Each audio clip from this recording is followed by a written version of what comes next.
До 31 декември годинава продолжува рокот за бесплатно чипирање на домашните миленици, соопшти денеска директорот на Агенцијата за храна и ветеринарство Зоран Атанасов.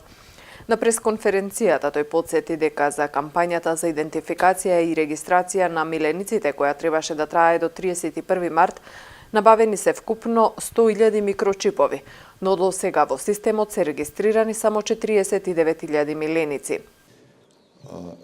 Веднаш би сакал да нагласам дека од 1 април апликацијата на чипот ќе се наплаќа 200 денари, а издавањето на пасошот, што следи со домашниот миленик, 120 денари, додека самиот микрочип ќе биде донација од страна на Агенцијата за храна и ветеринарство.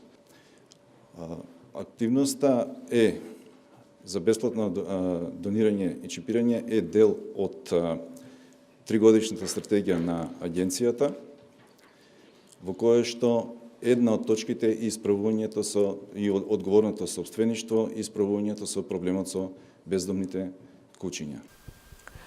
Од 1 април инспекцијските служби ќе почнат со изрекување казни ако затекнат нечипирани миленици, 100 до 150 евра за физички и 1000 евра за правни лица.